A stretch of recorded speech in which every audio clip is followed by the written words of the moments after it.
Good morning Luzon, Visayas, Mindanao at sa buong mundo. Isang pinagpalang umaga. Yan. Tuesday morning, September 9, 2025. Good morning na sa ating pong mga magang nagising. Purihin ng Diyos sa umagang ito, mga kapatid. Hallelujah. Bago tayo mag-umpisa, tayo po ay umawit sa ating pong Panginoon. Handog natin siya ng papurit pagsamba sa umagang ito. Hallelujah, Jesus, you're worthy to be praised, Lord. There is none like you. You're worthy to be praised.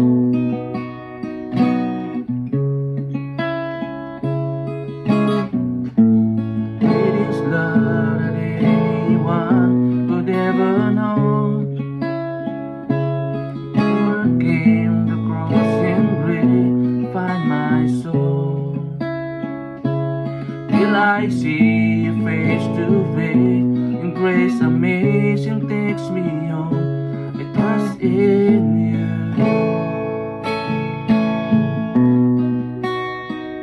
I will live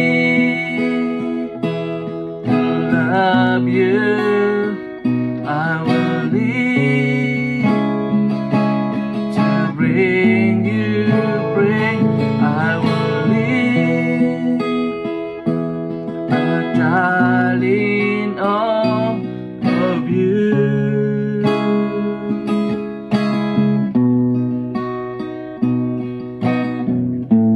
Yes, Lord.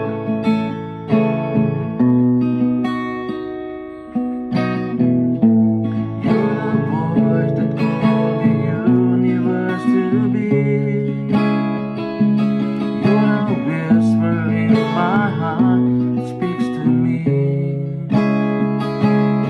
I see you face to face in great amazing takes me home.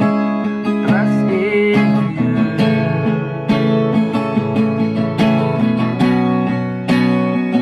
I will live to love you. I will live to bring you praise. I will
the voice that called the universe to be, Lord. You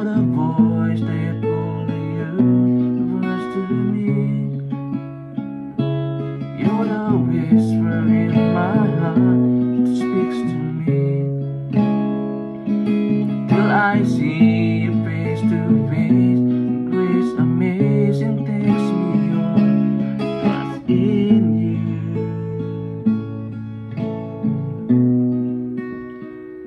I will live, will love you.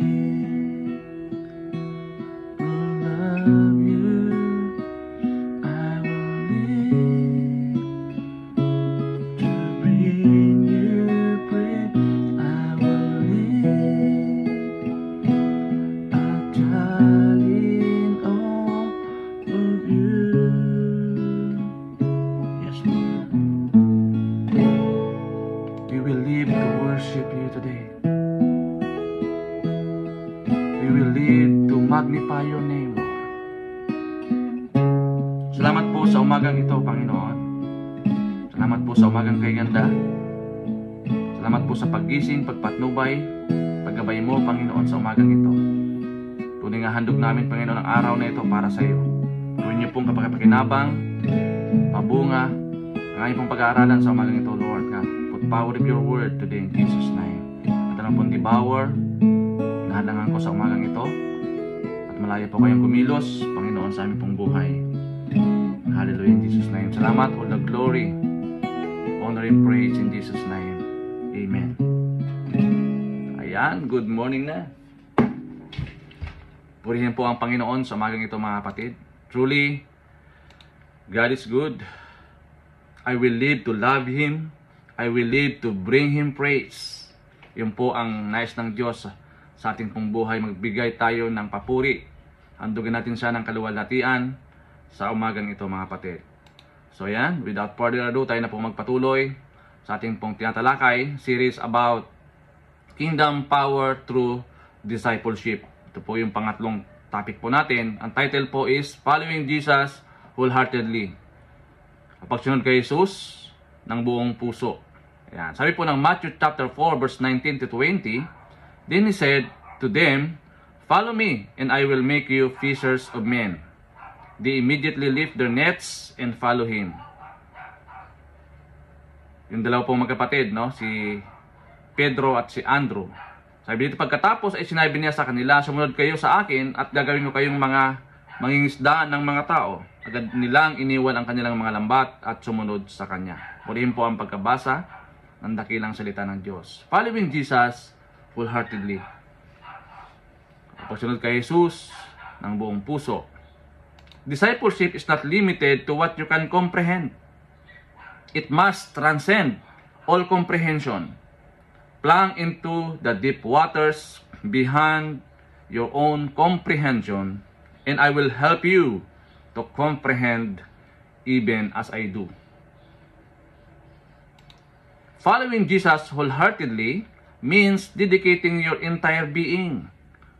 Ano to? Yung puso, yung iyong mind, yung iyong kaluluwa, and even action. Living by His teaching and trusting His plan for your life even when circumstances are difficult. It involves selfless obedience, consistent love for God and neighbor, and a willingness to surrender your will to His and finding freedom and purpose in His divine guidance. Ika nga, ang pagsunod kay Jesus ng buong puso ay nangangahulugan ng pag-alay ng iyong buong pagkatao, puso't, isip, kaluluwa at mga aksyon sa Kanya. Pamumuhay ayon sa Kanyang mga turo at pagtitiwala sa Kanyang plano para sa iyong buhay. Kahit na mahirap ang mga sitwasyon, kabilang dito ang walang pag-iimbot na pagsunod, patuloy na pagmamahal sa Diyos at sa kapwa. At sa kahandahang isuko ang iyong kalooban sa Kanya. Paghahanap ng kalayaan at layunin sa Kanyang banal na patnubay. Sabi nga dito, what are we willing to leave behind when we follow Christ? Ano ang handa nating iwan kapag sumunod tayo kay Kristo? Our vision is to build a house focused on making disciples who follow Jesus wholeheartedly in all areas of life. Gaya po ng dalawang magkapatid na si Pedro at si Andrew, no? Sila po immediately iniwan yung kanilang mga lambat at hindi nagdalawang isip na sumunod po sa Panginoon. Ito dapat po ang nais po ng Diyos sa atin, na kapag sumunod tayo sa Panginoon, hindi half-hearted, kundi whole-hearted, tayo po ay sumunod sa ating pong Panginoon. Gaya po ng dalawang magkapatid na ito. Dahil sinabi po ni Billy Graham, salvation is free, but discipleship cost everything we have. Meron pong kakibat na halaga ang ating pong pagsunod sa ating pong Panginoon. Kaya nga sabi niya, discipleship is not free of cost, while salvation is a gift. Following Jesus requires sacrifice. It means surrendering our pride, our comfort, and worldly pursuit. The cross is not jewelry but a symbol of death to self. Jesus called his disciple to put him above everything, even above family, possessions, and personal dreams. Kaya po, ang puntos po natin ngayong umaga mga kapatid, number 1, the call to follow is personal. Ang pagkatawag sa atin ay personal. Ang tawag na sundin ay personal. Sabi po ng John chapter 21 verse 22, Jesus replied, "If I want him to remain alive until I return, what is that to you? As for you, follow me." Diba? Sumagot si Jesus, sabi niya, kung ang ibig kong manatiling buhay siya hanggang sa ako'y pumarito o bumalik, ano sa iyo? Ano sa inyo yun? Kung tungkol sa iyo, sumunod ka sa akin. Ang pagkatawag po sa atin mga kapatid is personal. Bawat isa sa atin tinawag ng Panginoon. Tayo po tinawag ng Diyos by name. Kaya ang tanong dito, handa ba tayong sumunod sa pagkatawag sa atin ng Panginoon? Handa ba nating lakaran, hakbangan yung calling na ibinigay po sa atin ng Panginoon? And number 2, following requires leaving behind old life. Kaya nga, gaya po ng ating binasa, salvation is free, but discipleship cost everything we have. Kailangan meron tayong tatalikuran. Ang pagsunod ay nangangailangan ng pag-alis sa lumang buhay. Kaya sabi po ng Luke chapter 5 verse 11, and as soon as they landed, they left everything and followed Jesus. Pagkababa nila, iniwan nila ang lahat at sumunod kay Jesus. Walang pag-alinlangan. Iniwan lahat, no? Dati naman po, kailangan natin iwan yung ating lumang pagkatao. Kaya nga malinaw po yung Biblia. If anyone is in Christ, he is a new creation. The old self is gone. Yung lumang pagkatao, wala na. And behold, sabi ni Paul, behold, the new has come. Following Jesus requires leaving behind old self or old life. Kaya nga mahirap makalaban yung ating sarili. Diba? Yung ating pong sarili mismo, ang pinakamahirap na kalaban. Kasi kailangan natin iwan yung ating lumang pagkatao at mamuhay tayo ng bago na. Hindi mo pwedeng laging binabalik-balikan yung lumang mong pagkatao. Yung mga tinatawag nating yung mga kasalanan, yung mga habitual sin. Hindi natin pwedeng balik-balikan ito. Dahil iyan po ang makakapaghinder. Para hindi tayo makasunod sa Diyos ng buong puso. Kaya nga ayaw ng Diyos ng half-hearted na pagsunod. Gusto niya buong-buong puso na tayo ay sumunod sa Kanya. Ayaw niya na mayroon siyang kaagaw. Tanda natin ang ating Panginoon ay siluso siya. Ayaw niya na mayroon siyang kaagaw. Oo, mga kapatid. Following requires leaving behind old life. Number 3, following Jesus leads to a new purpose. Ang pagsunod ay humahantong sa isang bagong layunin. Tanda natin na mayroon pong bagong layunin si Jesus sa iyo. Sa 2 Corinthians chapter 5 verse 17 to 18, therefore if anyone is in Christ, he is a new creation. All things have passed away. Behold, all things have become new. Now, sabi niya, all things are of God, who has reconciled us to himself through Jesus Christ and has given us the ministry of reconciliation. Following Christ leads to a new purpose. Kaya kailangan mong iwan na yung luma mong pagkatao. Kailangan mamatay na yung luma mong pagkatao. Di ba sabi dito sa binasa natin? Therefore, if anyone is in Christ, he is a new creation. The old things has passed away. And behold, all things have become new. Meron pong magandang bagong simula kapag nakay Kristo ka. Wala na pong puwang yung mga habitual sin na ginagawa po ng tao.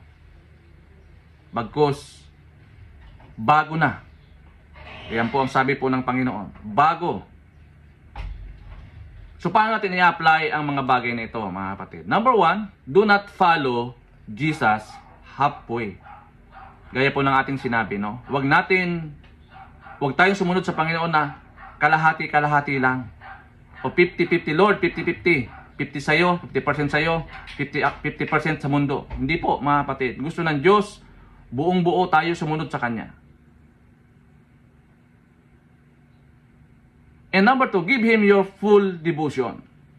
Ibigay mo sa Panginoon yung buong-buo mong pagdebosyon, no? Gaya po sa araw-araw na ating pong pag-aaral ng Kanyang dakilang salita. Ito pong ating daily vibrant word, yung ating daily devotion. Ibigay natin sa Panginoon ng 100%.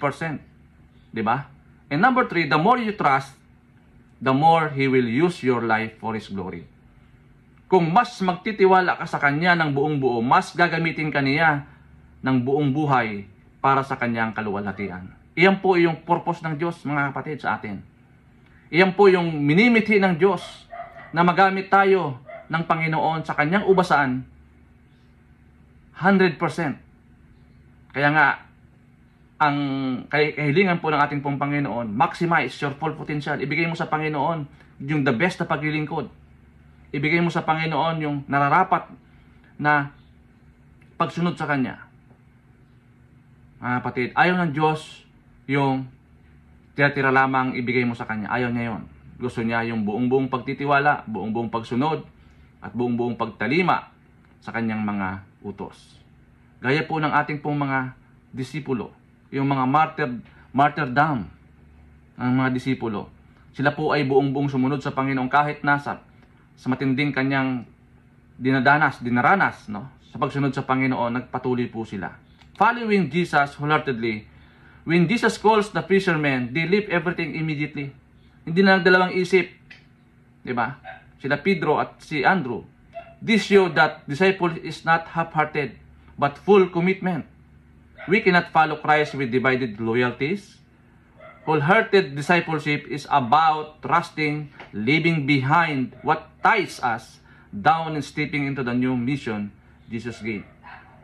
Manda natin na mayroon pong malinaw na misyon na pinagkaloob sa atin ng Panginoon, inatang sa atin ng Panginoon na nais natin gampanan. Lakaran. Kaya nang tawagin ni Jesus ang kanilang mga alagad, mga mangingisda, no? Iniwan nila agad ang lahat.